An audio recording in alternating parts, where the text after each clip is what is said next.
들어오셨을 텐데. 진리. 낫입니다. 라떼. 잊어버리지 않아야 할 것. 이걸 진리라고 가르친 거거든요. 고대 히랍 사람들은 하나님의 존재를 이해했어요. 누군지 몰라 근데. 그 우리의 본래 자리를 갖게 하신 어떤 존재가 있었을까로 보는 거예요. 근데 그가 누군지 모르니까 그냥 뭐라고 설명했어.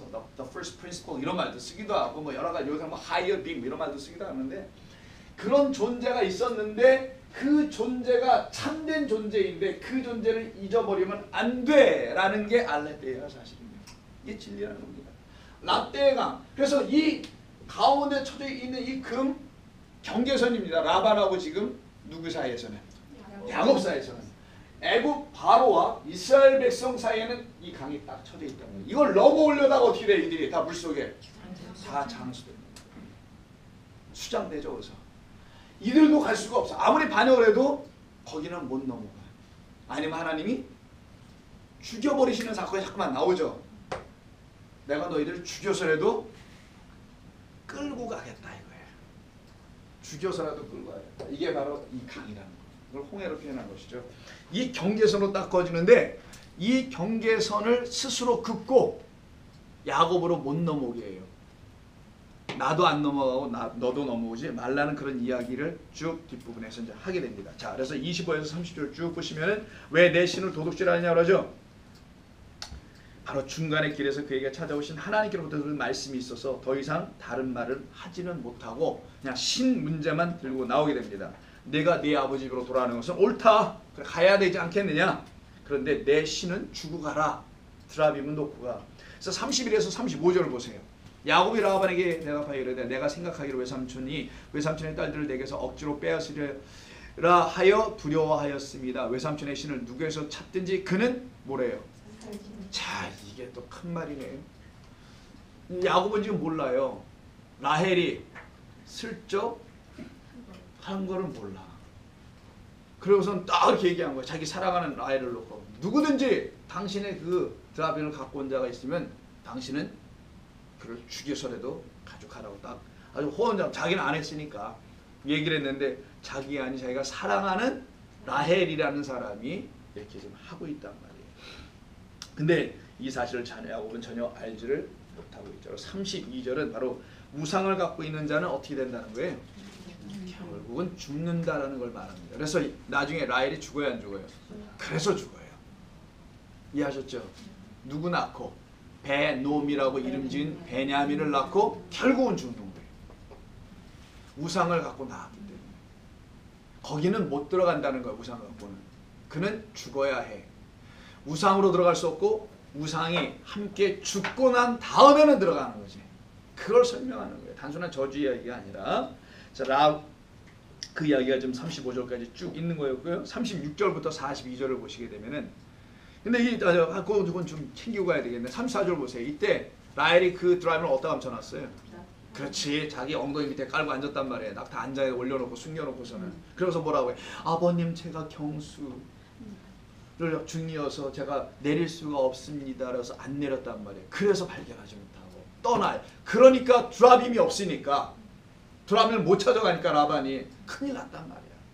저 인간 나와서 적어도 만만치 않은데 야곱도 응?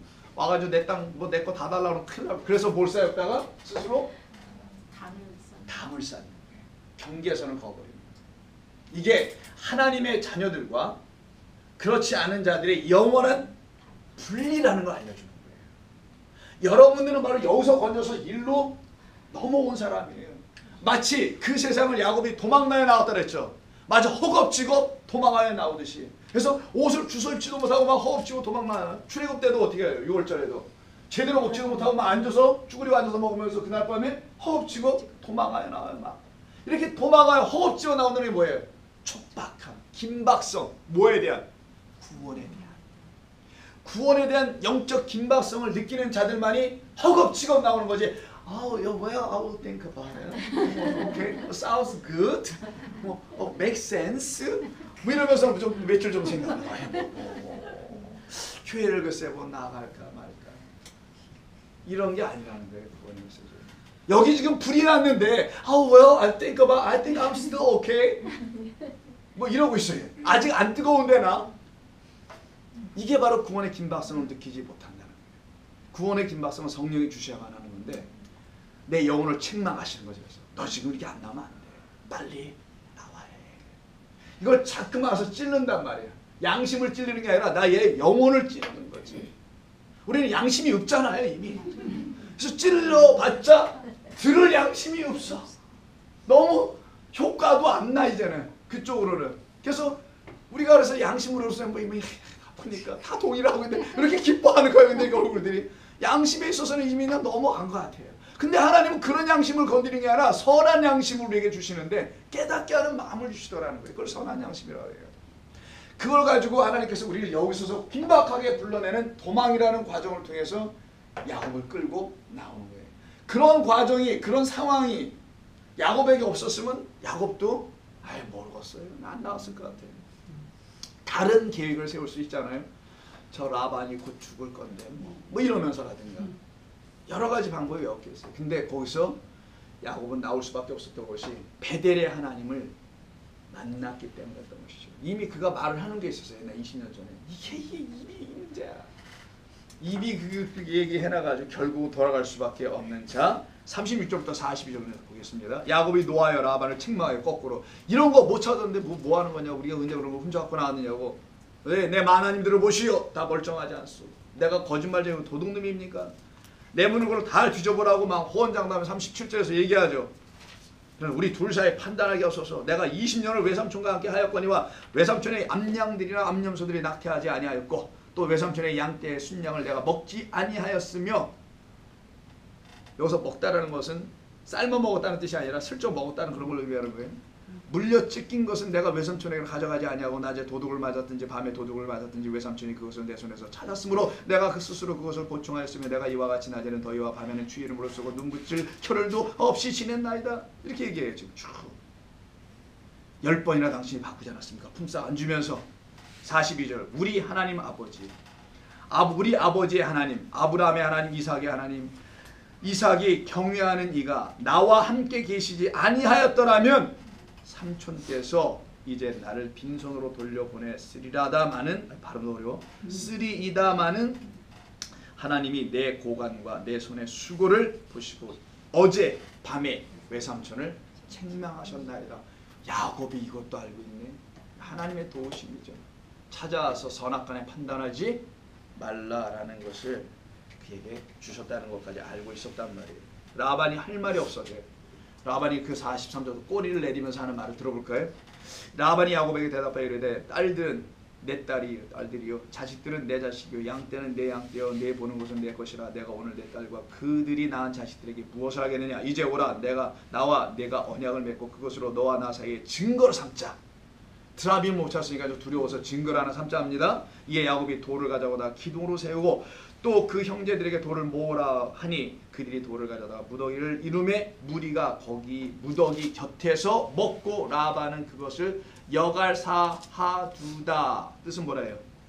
증거의 무더기, 증인해주는 무더기라고 불렀고 야곱은 그것을 갈르엘, 똑같이 이방인 히브리 방언인데 이것도 증거의 무더기, 각각 자기의 언어로 이름을 줬다라는 거예요. 하나는 아람어로, 하나는 히브리 방언으로 각각 이름을 줬는데 내용은 똑같이 증거의 무더기라 줬어요. 돌무더기 갖다 놓고 라반의 말에 오늘 이 무더기가 너와 나 사이에 증거가 된다 하였으므로 그 이름을 갈르엣이라 불렀으며 미스바라 하였으니 두 개 이름이 나오네. 미스바도 있고 갈라. 자, 거기 중요합니다. 이는 그의 말에 우리가 서로 떠나 있을 때에 여호와께서 너와 나 사이를 살피옵소서. 둘 사이에 딱 세워놓고 무더기를 기둥으로 세워놓습니다. 51절 55절 그리고서 뭐라 합니까? 52절에서 이 무더기가 증거가 되고 이 기둥이 증거가 되나니 내가 이 무더기를 넘어 네게로 가서 해야 하지 않을 것이요 내가 이 무더기 이 기둥을 넘어 네게로 와서 해야지 아니할 거라고 얘기해요. 자, 아까 말씀드렸던 것처럼 제가 정리가 됐어요. 일단 이 말이. 그런데 여기서 왜 갑자기 돌을 갖다 놓고 또 무더기를 싸냐고요. 이 고대 사람들이 이렇게 돌을 좋아해? 뭐냐고, 왜 그러는 거냐고요. 자, 돌을 기둥으로 삼고 했었던 건 옛날 20년 전에 베델에서 한번 했던 일이 있었어요. 근데 46절에 보니까 다시 올라가서 46절에 보니까 돌 무더기라는 게 나오죠, 여러분. 돌 무더기를 갖다 쏴. 돌 하나만이 아니에요. 돌을 무더기를 잔뜩 갖다 쌓아놓게 됩니다. 이때 그 무더기가 되고라는 무더기가 갈이에요. 갈. 갈르엣이라고 했잖아요. 지금 갈르엣에서 갈이 바로 이렇게 쓰는데 이게 무더기라는 뜻이에요.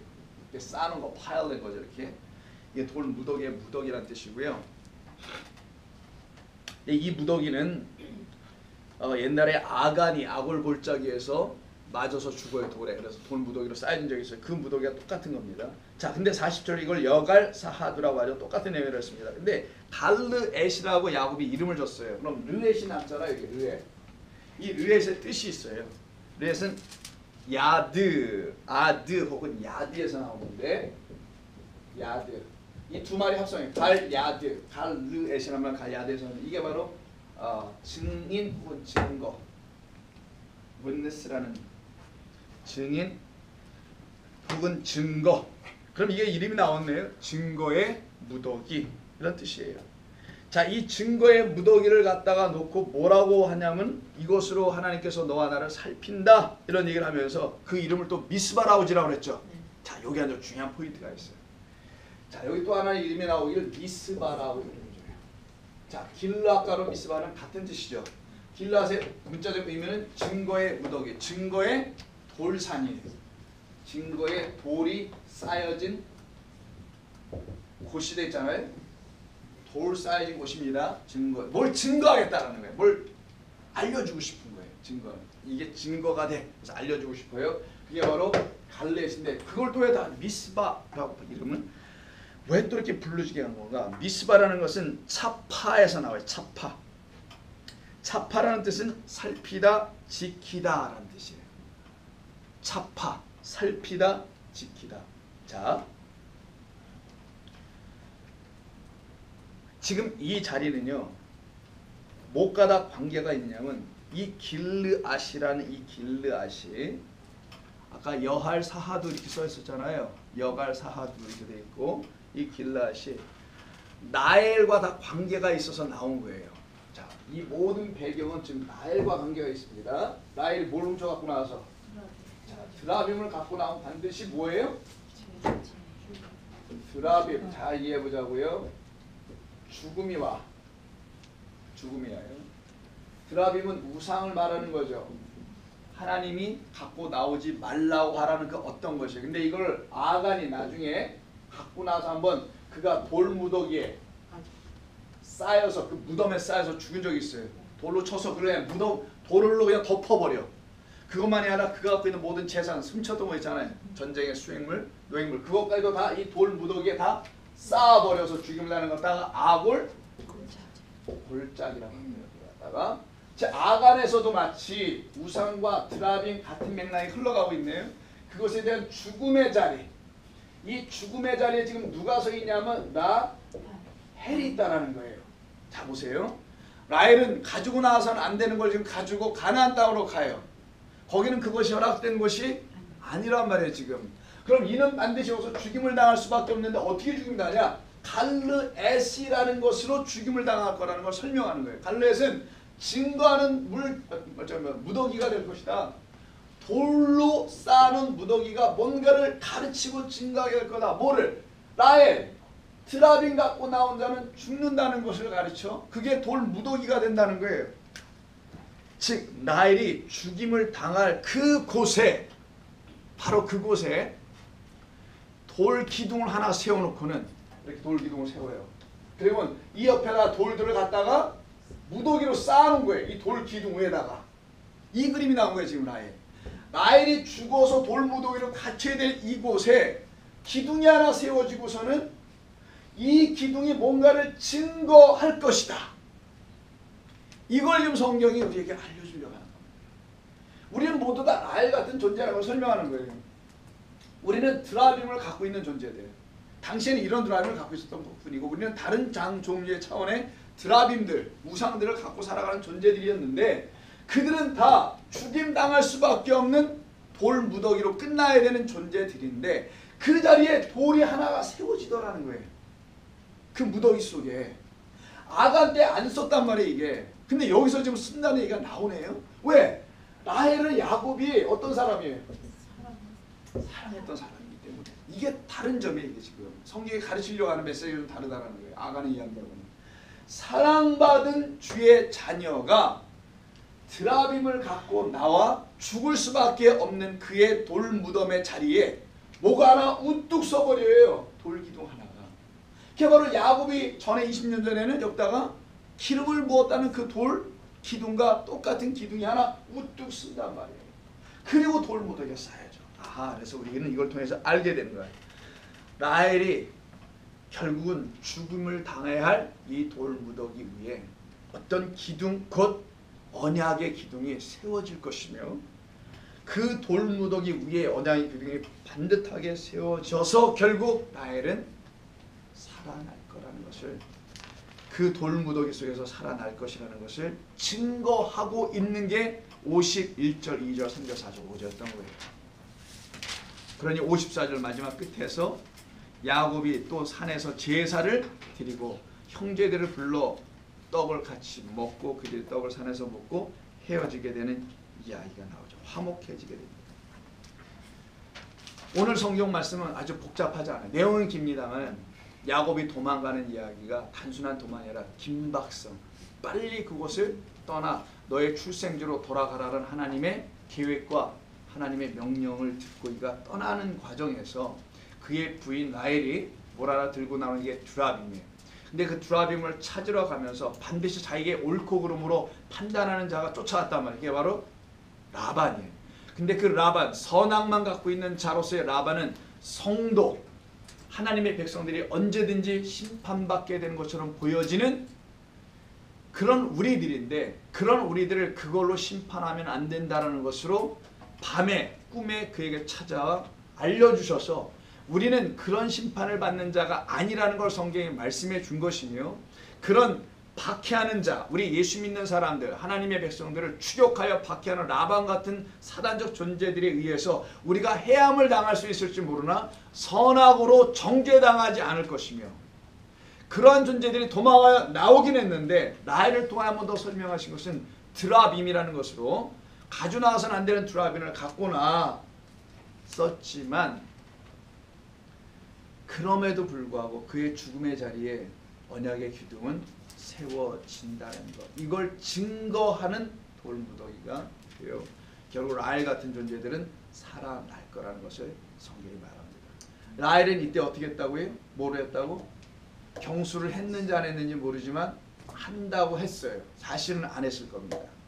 그게 맞잖아요. 문맥이 안 했는데 한다고 해요. 왜 성경에서는 레위기서나 출애굽기를 보면, 레위기서 보면 경수를 하는 거, 여성이 월경을 한다는 이 부분이 왜 부정하다고 그랬을까요? 지금 이 여인은 부정한 여인이라는 거예요. 경수라니까 성경의 의미대로 한번 풀어보면 부정한 여인이 지금 두라빔을 깔고 앉아 있어요. 그럼 피를 흘림이 왜 부정하냐를 알아야 돼요. 왜 여성들이 피를 흘리는 것이 왜 부정해요? 그게 뭐 물리적인 부정함이에요? 생물학적인, 생리학적인 부정함입니까? 그런 거 아닐 거 아니겠어요? 청결의 문제 이런 게 아닐 테니까. 그럼 왜 하나님 이걸 부정하다 했을까? 자, 아주 심플합니다. 생각해 보세요. 하나님은 우리를 당신의 자녀로 만들기 위해서 여러 많은 방법으로 설명해 주시죠. 우리를 아내라고도 불러주시고 신부라고도 하십니다. 우리를 여자라고도 말씀하셔서 그 여자를 찾으러 남자가 부모를 떠나는 이야기가 또 나오게 됐던 거예요. 성경 우리 인간을 여자로 설명을 해요. 자, 여자와 남자를 지으신 이유가 바로 우리 모두를 설명해 주기 위해서, 어떤 때 남자로도 설명, 어떤 때 여자로도 설명해 주는데, 왜 여자로 해서 설명하는 것이 경수와 무슨 관계가 있는가? 성경은 끊임없이 아들 낳는 이야기 아니에요? 그렇죠? 아들을 낳아야 되는 게 성경의 이야기예요. 어떤 아들? 그 마리아가 낳았던 진리의 아들을 낳아야 되는 게 아들 낳는 거예요. 근데 그 아들 낳음을 아브라함 때부터 보여주기 시작했던 겁니다. 아들 낳을 수 없다라는 것으로 시작하여 너희들은 그 아들은 못 낳을 수밖에 없는 자들이나 내가 내 씨를 주면 너희들은 그 아들을 낳을 수 있어가 아브라함, 이삭, 야곱으로 계속 가는